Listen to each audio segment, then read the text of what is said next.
Selamat tengah hari dan salam sejahtera. Bersama dengan saya, Marisuji, ini Ringkas TVS. Seorang lelaki menghadapi detik cemas selepas kenderaan pacuan 4 roda dipandunya nyaris terjatuh ke dalam Sungai Buloh, Simunjan. Dihajesna Thomas, 49 tahun, bagaimanapun bernasib baik apabila tayar hadapan kenderaannya masih tersangkut daripada meluru ke bawah. Kejadian sekitar jam 8.15 malam itu berpunca selepas mangsa dikatakan tersalah simpang masuk ke laluan JT ketika dalam perjalanan pulang ke Kuching. Jurucakap Pusat Gerakan Operasi Bomba Sarawak yang mengesahkan kejadian berkata, mangsa berjaya keluar daripada kenderaan terbabit dan ditemui dalam keadaan selamat. Laporan awal kejadian diterima pihaknya daripada awam mengenai sebuah kenderaan dilaporkan terjatuh ke dalam sungai di Pekan Simunjan sebelum menggerakkan seramai 8 anggota keluaran Balai Bomba dan Penyelamat Simunjan ke lokasi kejadian. Komando operasi yang berada di lokasi mengesahkan tiada kenderaan jatuh dari jeti kecuali terdapat sebuah kenderaan tersangkut tayar depan dan hampir jatuh dari jeti. Dua individu termasuk seorang anggota polis ditahan kerana memiliki dadah jenis syabu dan serbuk campuran ekstasi yang dianggarkan bernilai kira-kira RM139,270 Selasa lepas. Menurut Jabatan Siasatan Jenayah Narkotik Polis Kontijen Sarawak, anggota polis berusia 39 tahun itu ditahan ketika berada di kaunter pendaftaran sebuah pansapuri servis di Jalan Datuk Tawi Sli di Kuching. Semasa serbuan, suspek didapati sedang memegang satu kotak berwarna coklat, manakala suspek kedua berada di luar kaunter pendaftaran dan selepas diperiksa, polis menemukan 2 bungkusan plastik berisi ketulan kristal disyaki dadah jenis syabu seberat lebih 3 kilogram. 21 paket disyaki serbuk ekstasi dengan anggaran berat 531 gram juga ditemui. Seorang rakan mereka yang menunggu di dalam kenderaan bagaimanapun dapat meloloskan diri dari kepungan dengan memecut kenderaannya keluar dari kawasan Pangsapuri dan melanggar seorang pegawai polis yang turut terlibat dalam serbuan berkenaan. Bagaimanapun pegawai polis itu telah dirujuk ke hospital bagi mendapatkan rawatan sebagai pesakit luar. Kedua-dua suspek yang mempunyai rekod jenayah lampau berkaitan dadah itu didapati positif dadah metafetamin. Mereka kini direman selama 7 hari untuk siasatan di bawah Seksyen 39B Akta Dadah Berbahaya 1952 kerana mengedar dadah dan Seksyen 15-1A Akta yang sama kerana menyalahgunakan dadah. Bertujuan mengelak berlakunya insiden banjir, itu kegunaan utama sistem pengairan air dan saliran di sesebuah kampung. Ia juga penting bagi memastikan aliran air dan sungai, laut dapat digunakan untuk kepentingan pertanian.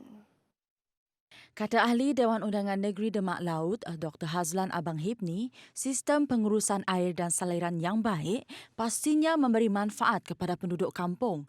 Lebih-lebih lagi bagi mereka yang tinggal berdekatan sungai, sistem pengairan air sangat penting khususnya ketika air pasang dan musim tengkujuh. Sehubungan itu, tambahnya kemudahan berkenaan perlu dinaik taraf dan dikawal selia setiap masa.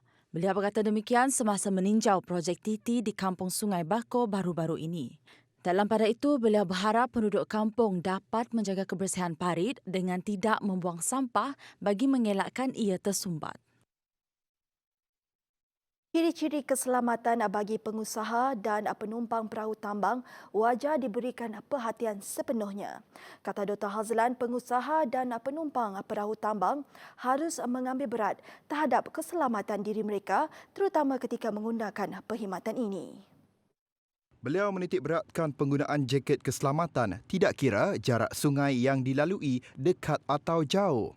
Hal ini kerana kemalangan boleh berlaku di mana sahaja dalam tempoh yang singkat. Beliau berkata demikian selepas menyerahkan 130 jaket keselamatan kepada 10 pengusaha perahu tambang Sungai Tapang Balang di kawasannya. Sementara itu, Dr. Hazlan turut menasihatkan pengusaha perahu tambang untuk mengamalkan prosedur operasi standard SOP Perintah Kawalan Pergerakan Bersyarat PKPB yang dilaksanakan di seluruh Sarawak dalam usaha mengekang penularan COVID-19. Tegasnya, setiap perahu tambang dihadkan kepada 12 orang termasuk juragan atau mengikut keluasan perahu tambang. Bertemu kembali. Lebih 1,080 ketua isi rumah KIR dari 67 buah rumah panjang daerah Selangor menerima bantuan bakul makanan Sarawakku Sayang. Ia berikutan Perintah Kawalan Pergerakan PKP yang dilaksanakan di kawasan berkenaan. Menteri Muda di Jabatan Ketua Menteri Undang-Undang dan Adat Bumiputera, Datuk John Siki Taya berkata, bantuan bakul makanan itu diserahkan di beberapa kawasan yang dikenakan PKP. Sebanyak 264 bakul makanan Sarawakku Sayang telah dihantar ke Rumah Sulang Batu 88 dan Rumah Dika Antoni Sungai Anak dan seterusnya diagihkan di beberapa buah rumah panjang di sekitarnya. Beliau yang juga Ahli Dewan Undangan Negeri, Kakus menggesa setiap ketua masyarakat dan ketua kaum KMKK di kawasannya memainkan peranan aktif.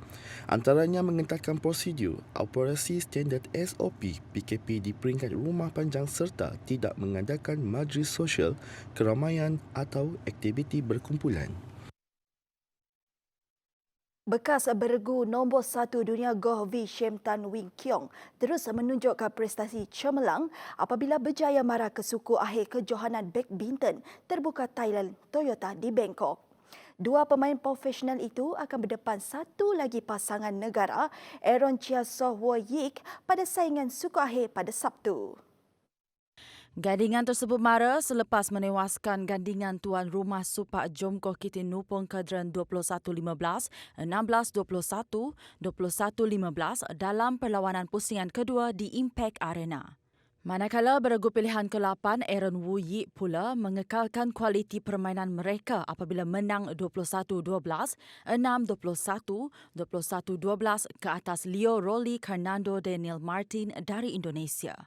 Kata Wee Kiong adalah agak sukar kerana melangkah ketiga perlawanan dan sedikit perlahan pada perlawanan kedua setelah dirinya melakukan beberapa kesilapan tidak disengajakan. Namun pasangan beregu itu bangkit semula di perlawanan ketiga. Ketua Jurulatih Negara Tan Cheng Ho menyambut baik keputusan Menteri Belia dan Sukan Datuk Seri Riza American Naina American selepas membenarkan skuad kebangsaan menjalani latihan tatkala negara sedang menjalani Perintah Kawalan Pergerakan PKP. Menurut Cheng Ho, perancangan rapi dan teliti perlu dilakukan segera oleh pihaknya bagi memastikan kem latihan pusat itu berfungsi selaras dengan prosedur operasi standard SOP yang telah ditetapkan. Sementara itu, bagi Aidil Safwan, peluang untuk kembali berkumpul dalam kem latihan pusat ini akan memanfaatkan sepenuhnya oleh mereka bagi meningkatkan kembali prestasi dan kombinasi pasukan. Keputusan Riza American untuk membenarkan kem latihan secara kuarantin itu turut mempengaruhi persiapan skuad negara untuk mengharungi dua aksi kelayakan pada match ini. Skuad Harimau Melaya dijadual menghadapi perlawanan ke-6 dan ke-7, kumpulan G dan kumpulan 2 kelayakan Piala Dunia 2022 dan Piala Asia 2023 bertemu Emirat Arab Bersatu pada 25 Mac 2021 di tempat lawan dan menentang Vietnam pada 30 Mac 2021 di gelanggang sendiri. Laporan itu tadi mengakhiri ringkas TVS untuk jam ini. Teruskan kesetiaan anda bersama dengan kami di saluran 122 Astro. Ingat, peperangan kita menentang COVID-19 masih belum selesai. Jaga kebersihan diri, jaga penjarakan fizikal dan patuhi SOP yang telah ditetapkan. Saya Mara Suci, salam hormat dan jumpa lagi.